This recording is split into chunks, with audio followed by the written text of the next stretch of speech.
শরৎচন্দ্র চট্টোপাধ্যায়ের বিখ্যাত উপন্যাস থেকে নির্মিত পরিণীতা 2005 সালে মুক্তি পায়। প্রদীপ সরকারের পরিচালনায় এই ছবিটি কেবল একটি সাহিত্যিক রূপান্তর নয়, বরং সে সময়কার বলিউডে প্রেমের গল্প বলার ধরনেই যেন এক নতুন প্রাণ সঞ্চার করে। ছবির কাহিনী আবর্তিত হয়েছে কলকাতার 60-এর দশককে কেন্দ্র করে, যেখানে পুরনো বাড়ি, ছাদের টানা দালান, ক্লাসিক্যাল সুর আর পিয়ানোর মৃদু শব্দ দর্শককে এক অন্য আবহে নিয়ে যায়।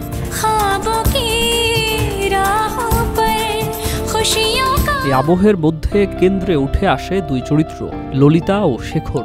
ললিতা বিদ্যা বালানের প্রথম ছবি, যেখানে তিনি এক অনাথ হলেও আত্মমর্যাদা বোধে দৃঢ়, স্নেহময় অথচ অভিমানী তরুণীর ভূমিকায় অভিনয় করেছেন। শেখর থেকে শিখরে। শেখরের চরিত্রে সাইফ আলী খান ধনী বাবার সন্তান, সঙ্গীতপ্রেমী অথচ ভেতরে ভেতরে দ্বন্দ্বে জর্জরিত একজন যুবক।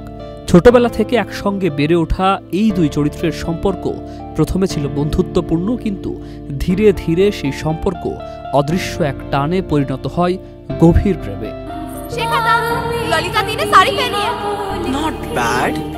বলিউডের ইতিহাসে কিছু চলচ্চিত্র সময়ের সীমা অতিক্রম করে দর্শকদের হৃদয়ে চিরস্থায়ী আসন করে নেয়।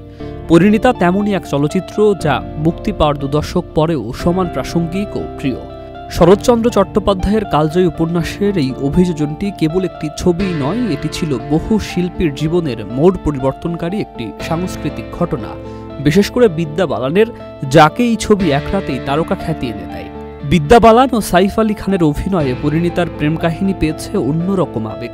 তাদের চোখে দৃষ্টি, নির্ভরশীলতা আর নীরব অভিমান সবকিছু এত স্বাভাবিক যে মনে হয় বাস্তবেরই প্রতিচ্ছবি। ছাদের দৃশ্য, পিয়ানো বাজানো কিংবা প্রিয়া বলে গানে তাদের রসায়ন আজও দর্শকের মনে গেঁথে আছে। বিংশতি বর্ষপূর্তি উদযাপন এবং পুনর্মুক্তির মাধ্যমে পরিণীতা আবারও প্রমাণ করল যে সত্যিকারের শিল্পকর্ম কখনো বার্ধক্য গ্রহণ করে না।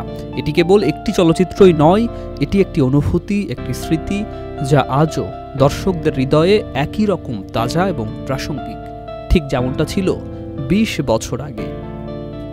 সুকান্ত সরকার, চ্যানেল আই।